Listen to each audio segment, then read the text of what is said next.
Because when I think back on times in my life where I've had the best results from life, where my life felt so much more meaningful, it felt like I was actually alive, has been when... How are we? Recently, I have been shown time and time again that I have a mind that gets very distracted very easily. And for the last month, I have just felt completely scattered, almost as if a grenade has just gone off in my head.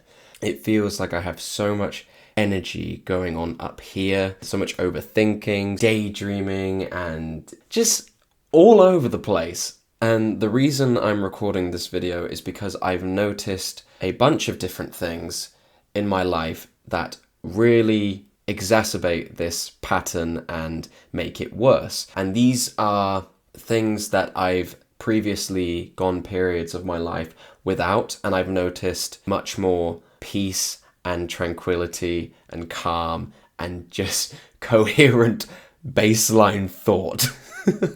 So diving right into it, the number one aggressor I've found is mindless content consumption, mindless scrolling on social media, mindlessly binge watching YouTube, watching content that isn't providing me with any value. Because we've all been there, right? We've all been doom scrolling TikTok. Thankfully, I never installed TikTok, but Instagram is still a very big culprit for it. But mindlessly doom scrolling and just watching memes. And don't get me wrong, I love memes. I think memes are funny. I think a lot of them are creative. But let's be honest, once you've scrolled through about 10, I can guarantee you do not remember the first video of those 10 that you watched. I guarantee you, if you've been scrolling on your phone for about an hour, 2 hours, by the next day, you will have forgotten 95% of the content you absorbed within those 2 hours. So really, that's a lot of wasted time. But the wasted time aspect of it isn't even the most destructive aspect of it I've found. The most destructive aspect of it is it just, for me, and I'm sure for a lot of you guys, it just completely derails your day. It derails your entire psyche. Have you ever had it where you've been scrolling for hours and you finally gone off your phone, you finally caught yourself fully enough to be able to be like, no, you know what, I'm gonna turn that off now. And then you sit down and look around yourself and you just feel numb. You feel numb, disorientated, just completely out of sorts. And that is something that I've noticed in my life again and again and again when I fall into these patterns of addictive behaviors, of just mindlessly, unconsciously giving into these cravings, whether it be unhealthy junk food, mindless content, or just doing things in my life that are not reflective of who I want to be, reflective of the life I want to create for myself. If you resonate with that, this video is definitely for you. Because we all have a version of us, right? We all have a picture. We all have at least somewhat of an idea about who we want to be, where we want to go, what we want to become, what we want more of in our life. And we all can recognize where we are doing things in our life that do not align with that vision we have for ourselves. So what's the best strategy for dealing with this? Well, I can't tell you the best strategy because it's subjective. We all have different lives. Some of us may need to use social media for our business or what have you. We all live beautifully unique lives, and there is not a one-size-fits-all recommendation for how to tackle our individual problems. However, I can tell you the most effective method I've found for my life, for someone who has a brain that is extremely easily distracted. The most effective method I've found personally for me is cold turkey. The dopamine detox, I deleted social media for 30 days. Because when I think back on times in my life where I've had the best results from life, where I've lived the most, where I've been the most in flow and the most has gotten done as well. So it's been great for my productivity, my overall life experience, my happiness overall has been when I have gone without these things that trigger parts of my brain that are just not helpful and not in resonance with who I want to be. From my experience, I found that when you cut the trigger out, oftentimes the behaviour goes with it. So, let's get into the positives of what you can expect when you cut out social media or mindless scrolling in general out of your life. 1. You will find that you have a lot more free time to fill. Now, this can either be really encouraging or really depressing, because you're either gonna know instantly that you can now fill that time with things and activities that are more aligned with you, which you can, or you're going to suddenly sit down and realize, I really don't have a lot going on, do I?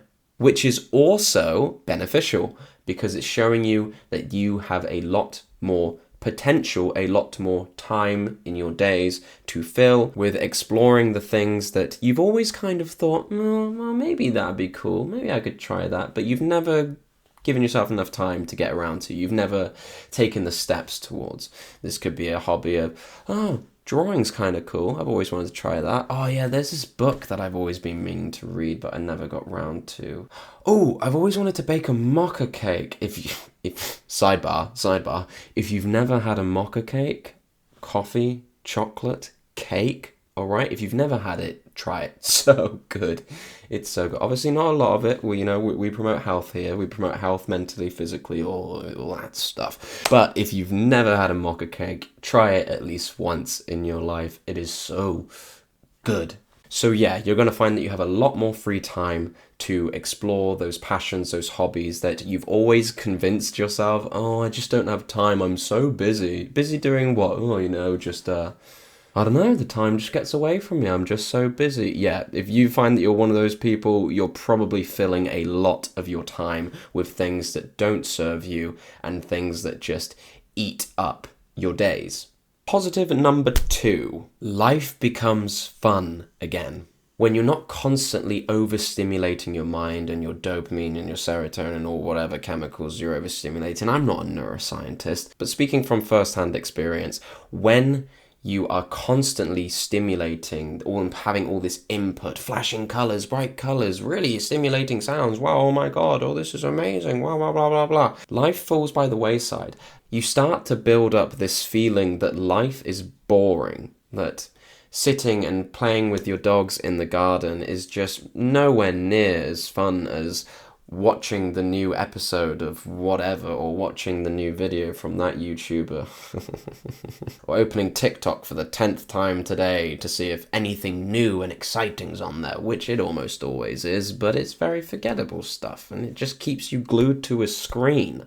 Life is happening around us all the time, and when you stop and take those moments to just breathe it in, you will start to realize that life is endlessly fascinating. And I found that in those seasons of my life where I did put the phone down and I was hardly going on it at all, there were some days where I just left my phone in my room and I didn't check it until the end of the day. I didn't even pick it up. Yes, there were days like that. I know, crazy. I found that during those days, I was much happier, and I made memories during those days that actually stuck with me. The days weren't flying by endlessly and mindlessly like they usually were when I was constantly spending all of my time on my phone or some technological device. Maybe one day I would have a deep conversation with my mum in the kitchen about something she was struggling with that day,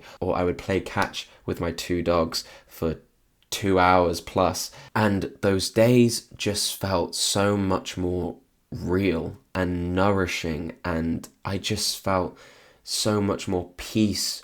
My life felt so much more meaningful. It felt like I was actually alive. I was actually living. And in this way, it's almost like a filter, a fog gets lifted from your life, and you can suddenly see so many more colors. There's so much more vividness, so much more deliciousness to the simple and the mundane, the boring. But you suddenly realize that None of it actually is boring. You were just completely addicted, so it all seemed boring by comparison. And I think that is such a priceless benefit, one of the biggest benefits we get from cutting out all this mindless noise and mindless content and mindless media from our life. We actually start living again. I mean, think back to when you were a child.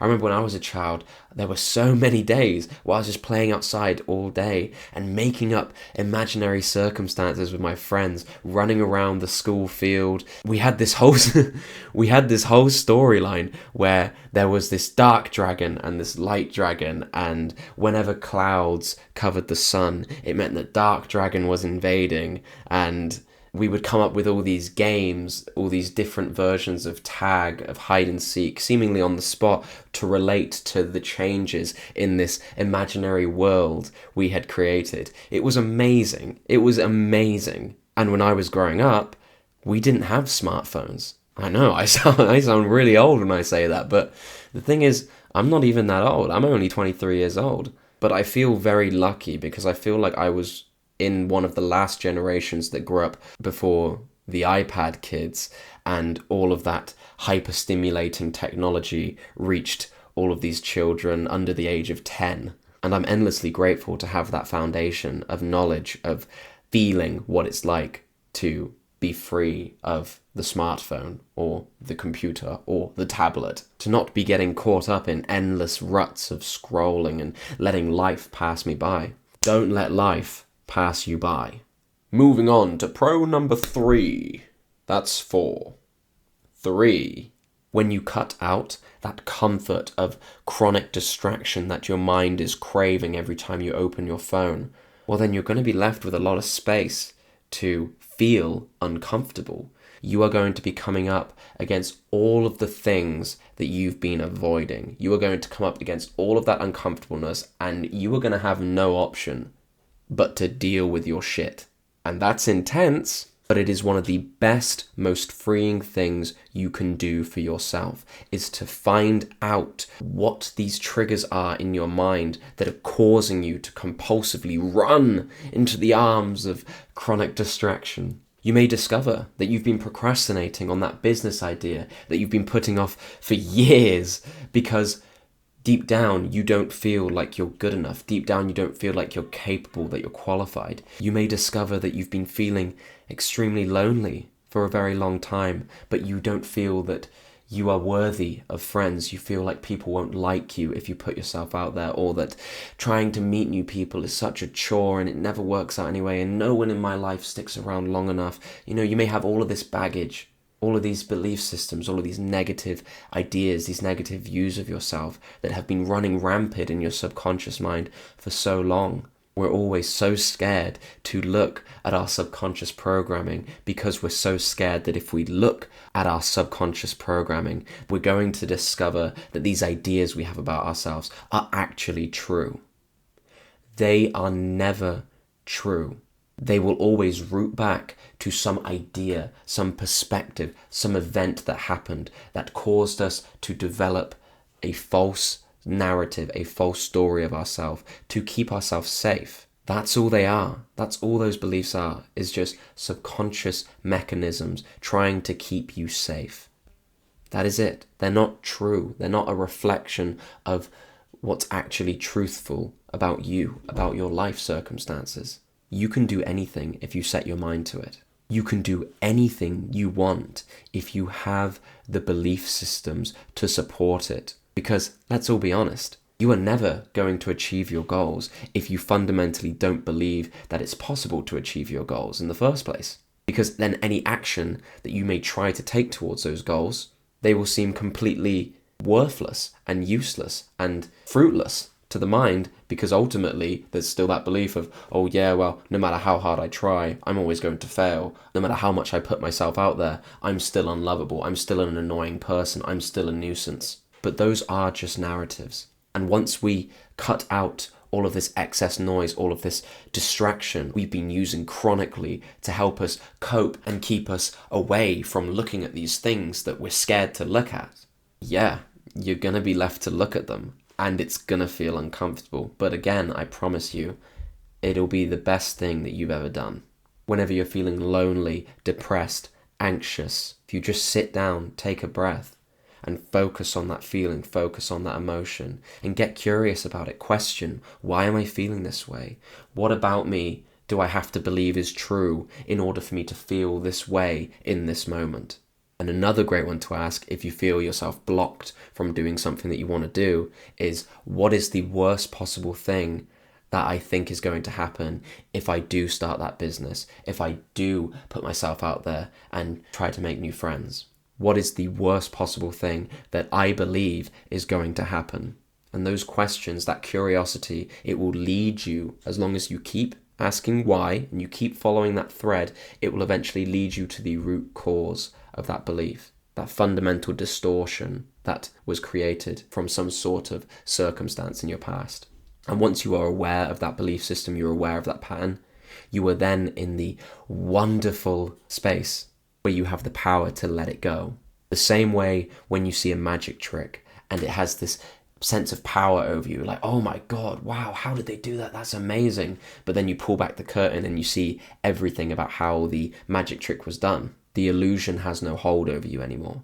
And that's the exact same energy we experience when investigating these beliefs. It is euphoric when you finally are able to let go of a belief, a limiting idea that has been plaguing your life for maybe your entire life, maybe since you were 2-3 years old.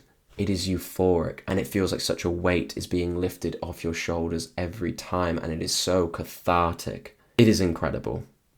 I think that's everything I want to say in this video. If you are a returning viewer, thank you so much for watching yet another one of my random little rants. And if you're new around here, my name is Will, and I create content with the goal of inspiring, uplifting, and empowering all of you wonderful people out there on this wonderful planet, and beyond if you're not from Earth. So if that sounds like something you're into, feel free to stick around. I think that's it for this video, and I will see you all in the next one. Bye bye, guys.